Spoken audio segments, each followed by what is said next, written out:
Hello friends, आप सभी का बहुत बहुत वेलकम है उत्कर्ष प्लेटफॉर्म की द 10 मिनट स्टडी शो में, जहां पर आज हमारा टॉपिक रहने वाला है राजस्थान की भाषा एवं साहित्य के बारे में हम चर्चा करने वाले हैं। ये एकमात्र जो है रिवीजन क्लास है, जिसमें हम यहाँ पर मेन प्रयास है कि आपको अच्छा कंटेंट मिले और साथ ही साथ जो है जहां से इंपॉर्टेंट क्वेश्चन बनते हैं वही हम यहाँ पर डिस्कस करने वाले हैं। तो आइए आज हम शुरुआत करते हैं राजस्थान की भाषा एवं साहित्य। ये मैंने पूरे आरबीएससी से रिलेटेड यहाँ पर क्वेश्चंस लिए हैं जो कि इंपॉर्टेंट है। जैसे मरु भाषा का सर्वप्रथम लिखित उल्लेख जो है कहाँ पर मिलता है, ये आपसे क्वेश्चन पूछा जाए तो ध्यान रखिएगा आंसर हो जाएगा कौन सा, कुवलय माला में जो है इसका क्या है उल्लेख मिलता है। फिर सेकंड क्वेश्चन बनता है कि कुवलय माला के जो है रचयिता कौन थे, तो ध्यान रखिएगा तब आपका आंसर हो जाएगा कौन सा, उद्योतन सूरी जो है आंसर हो जाएगा। राजस्थानी भाषा के लिए सर्वप्रथम राजस्थानी शब्द का यूज करना, या मैं कहूं कि राजस्थानी शब्द का यूज जो है सबसे पहले किसने किया था, तो ध्यान रखेंगे जॉर्ज अब्राहम जो है ग्रेशन के द्वारा यहाँ पर हो जाएगा। अगला क्वेश्चन देखेंगे, किस पुस्तक में जॉर्ज अब्राहम ग्रेसन ने सर्वप्रथम राजस्थानी भाषा का उल्लेख किया है, ध्यान रखिएगा लिंग्विस्टिक सर्वे ऑफ इंडिया में जो है क्या है, जॉर्ज अब्राहम ग्रेशन के द्वारा क्या किया गया है, सबसे पहले राजस्थानी शब्द जो है उसका यहाँ पर यूज किया गया है। नेक्स्ट देखिए कि किस अपभ्रंश भाषा से जो है राजस्थान का उद्गम माना जाता है ना, उद्गम जो है माना जाता है कौन से, तो ध्यान रखिएगा उद्गम की बात करेंगे तो यहाँ पर जो है कौन सा हो जाएगा, मरु गुर्जरी हो जाएगा। कि अपभ्रंश भाषा की बात करेंगे तो राजस्थान की जो उद्गम है वो मरु गुर्जरी से माना जाता है। राजस्थान की बोलियों को कितने भागों में बांटा जा सकता है, तो ध्यान रखिएगा 2 भाग यहाँ पर हो जाएंगे। फिर आता है कि देखिए पश्चिमी राजस्थान की बात करते हैं तो पश्चिमी राजस्थानी में कौन सी बोलियां जो है मिलती है, मारवाड़ी, मेवाड़ी, शेखावाटी और जो है बागड़ी हो जाएगी। और ये पूरा जो कंटेंट है ये आपकी आरबीएससी की बुक से लिया गया है ना, राजस्थान अध्ययन की जो बुक है। फिर देखिए पूर्वी राजस्थानी में कौन सी बोलियां सॉरी राजस्थानी में जो है कौन सी बोलियां बोली जाती हैं, ढूंढाड़ी, हाड़ौती, मेवाती और कौन सा हो जाएगा, अहीर बाटी जो है यहाँ पर आंसर हो जाएगा। नेक्स्ट क्वेश्चन देखेंगे कि अहीर बाटी को जो है अन्य किस नाम से जाना जाता है, तो हम कहेंगे इसको हम बोलते हैं राठी के नाम से। थली और गोड़वाड़ी बोलियां जो है किसकी उपबोलियां हैं, तब आपका आंसर हो जाएगा कौन सी, मारवाड़ी। आमेर क्षेत्र में बोली जाने वाली जो है भाषा क्या कहलाती है, तो ये बहुत ही कॉमन प्रश्न है जो पहले बहुत बार एग्जाम में पूछा गया है, लेकिन आज आपसे पूछे तो आप तुरंत ही दिमाग में आएगा, ढूंढाड़ी बोली जाती है। 6 शब्द का सर्वाधिक प्रयोग जो है कौन सी भाषा में होता है, तो आप कहेंगे ढूंढाड़ी भाषा में इसका उपयोग होता है। अलवर और भरतपुर की बात करेंगे, इन दोनों क्षेत्रों में जो है कौन सी बोली जो है प्रमुख रूप से बोली जाती है, आप कहेंगे मेवाती। मेवाती पर कौन सी भाषा का प्रभाव जो है वो स्पष्ट रूप से देखने को मिलता है, आंसर हो जाएगा ब्रजभाषा। बागड़ी बोली पर किस भाषा का प्रभाव जो है स्पष्ट देखने को मिलता है, आप कहेंगे गुजरात हो जाएगा। रांगड़ी और नीमाड़ी जो है कौन सी भाषा की उपबोली है, ध्यान रखिएगा आंसर हो जाएगा कौन सा, मालवी जो है यहाँ पर रहने वाला है।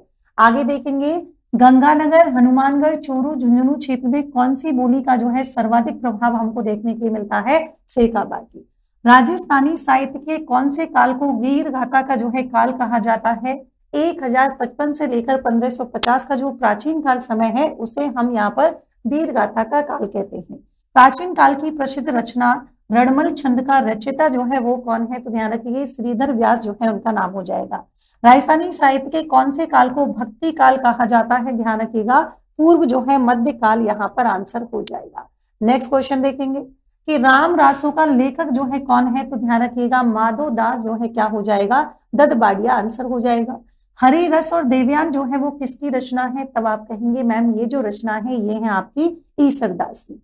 रघुनाथ रूपक जो है किसकी रचना है, तो ध्यान रखिएगा कवि मंशाराम की जो है क्या हो जाएंगी, रचना हो जाएंगी।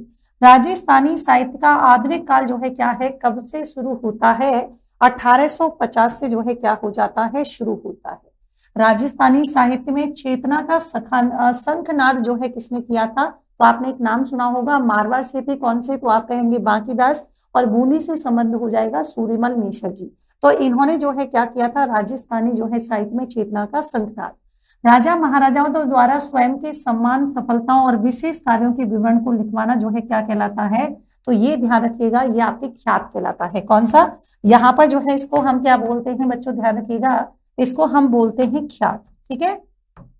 अगला देखिए, अचलदास खींचीली वचन का किसके द्वारा रचित है? तो आंसर हो जाएगा शिवदास गार्डर जो है यहाँ पर आंसर हो जाएगा। राठौड़ रतन सिंह जो है महेश दासोत्री वचनका का लेखक जो है कौन है? तो आप कहेंगे खिड़िया जग्गा जो है यहाँ पर हो जाएगा। नेक्स्ट देखेंगे, कलात्मक गद्य जिसमें उर्दू एवं फारसी के शब्दों का प्रयोग होता है उसे हम क्या बोलते हैं? उसे हम दवा बैत कहते हैं। आंसर देखिए, राजस्थानी काव्य का जो मांत्रिक छंद है जिसमें दोहे हो वो क्या कहलाता है? उसको हम बोलते हैं झमाल। कहानी की तरह करने और सुनने की जो विधा है वो क्या कहलाती है? उसको हम बोलते हैं क्या? उसे हम बात कहते हैं। नेक्स्ट देखिए कि किस काव्य के जो मांत्रिक छंद के 24 अक्षर हैं उनके वार्णिक छंद के अंत में यगड़ होता है? तो आप कहेंगे झूलना। आगे देखिए भाई, संत महात्माओं का जीवन परिचय राजस्थानी भाषा में जिस पद्यबद्ध रचना में मिलता है उसे क्या कहते हैं? उसे कहते हैं परिचय। किसी वंश अथवा व्यक्ति विशेष की जो उपलब्धियां हैं उनको प्रकट करने वाली जो कृतियां हैं, जो रचना है, उसको हम क्या बोलते हैं? तो ध्यान रखिएगा, उसे हम कहते हैं प्रकाश। नेक्स्ट क्वेश्चन देखिए, राजा या किसी व्यक्ति विशेष की मृत्यु के बाद शोक व्यक्त करने के लिए जिन काव्यों की रचना की गई है उसे क्या बोलते हैं? मरस्या कहते हैं। जिस काव्य ग्रंथ में किसी राजा की कीर्ति, विजय, युद्ध, वीरता आदि का विस्तार से वर्णन हो उसे हम बोलते हैं रासो। बीसल देव रासो का रचयिता कौन है? आंसर हो जाएगा नरपति जो है क्या है? नाले है। रतन रासो का रचयिता कौन हो जाएगा? तुम कुंभकर्ण जो है यहाँ पर आंसर हो जाएगा। नेक्स्ट देखिए, हम्मीर रासो किसकी रचना है? जोधराज की है। खुमार रासो, तो खुमार रासो जो है किसकी है? तो ध्यान रखिएगा दौलत विजय की हो जाएगी। सगत रासो की बात करेंगे, गिरधर आसिया की हो जाएगी। किसी वंश अथवा व्यक्ति विशेष की उपलब्धियों के स्वरूप को दर्शाने वाली जो काव्य कृति है उसे हम क्या बोलते हैं? तो आंसर हो जाएगा, बोलो कौन सा? रूपक हो जाएगा। नेक्स्ट देखिए, किसी विषय विशेष का विस्तार से वर्णन जो है कहां पर प्राप्त होता है? तो आप कहेंगे विगत में होता है। मारवाड़ र परगनारी विगत किसकी रचना है? तो आंसर हो जाएगा ये आपकी मुहूर्त नैणसी की है। संत कवियों के द्वारा अपने अनुभव किए गए ज्ञान का वर्णन जो है किस माध्यम से किया जाता है? तो आंसर हो जाएगा, बोलो कौन सा? साखी जो है यहाँ पर आंसर हो जाएगा। नेक्स्ट देखिए, जन साधारण की भावनाओं का जो आम जन तक पहुंचाने के लिए साधारण जो है पढ़े लिखे लोगों के द्वारा किया गया या मैं कहूँ लिखा गया जो साहित्य है उसे हम क्या बोलते हैं? उसे हम श्लोका कहते हैं। किस कवि ने कविताओं के माध्यम से विक्रम संवत 1956 के अकाल का मार्मिक चित्रण किया है? ध्यान रखिएगा, आंसर हो जाएगा उमरदास। द्रौपदी विनय जो है किसकी रचना है? आंसर कहलाएगा रामनाथ जो है कविया, ये यहाँ पर हो जाएंगे। नेक्स्ट देखिए, मेजर और नीलकांत जो है किसके काव्य संग्रह हैं? आप कहेंगे कन्हैया लाल सेठिया के। राजस्थान का पहला जो है आधुनिक गद्यकार किसे कहा जाता है? आंसर हो जाएगा शिव चंद्र भरतिया। दुविधा, उलझन, अलेखू, हिटलर, बातारी, फुलवाड़ी, ये आदि किसकी रचना है? तो ये सारी रचना जो है किसकी है? विजयदान देता की यहाँ पर हो जाएंगी। नेक्स्ट देखिए, विजयदान देता की कौन सी रचना पर पहेली नामक जो है फिल्म का निर्माण किया गया है या कौन सी जो है दर्शाया गया है? तो आंसर हो जाएगा दुविधा। हूँ गोरी किड़ पीवरी, जोग संजोग चांदा सिताड़ी, ये किसकी रचनाएं हैं? तो आंसर हो जाएगा यादवेंद्र शर्मा। परण्योडी, कवारी, धोरा धोरी, एक बींदी दो बीन आदि कहानी किसकी रचना है? तो ध्यान रखिएगा ये आपके जो है किसकी हो जाएंगी? नथमल जोशी की हो जाएंगी। और आपने एक और सुन रखी होगी आभा है, आभा रे पटकी, ये जो है किसकी है? वो भी आपकी किसकी है? नथमल जोशी की। तो ये आरबीएससी से जुड़ी हुई यहाँ पर क्या है इंपॉर्टेंट जो भाषा और साहित्य हैं उनको एक जगह कंसाइज करने की कोशिश की है। वन लाइनर क्वेश्चन के फॉर्म में जो है क्या है मैंने यहाँ पर ट्राई किया है। आई होप आप जो है आपकी जितनी भी प्रतियोगी परीक्षा है सभी के लिए काफी यूजफुल होने वाली है।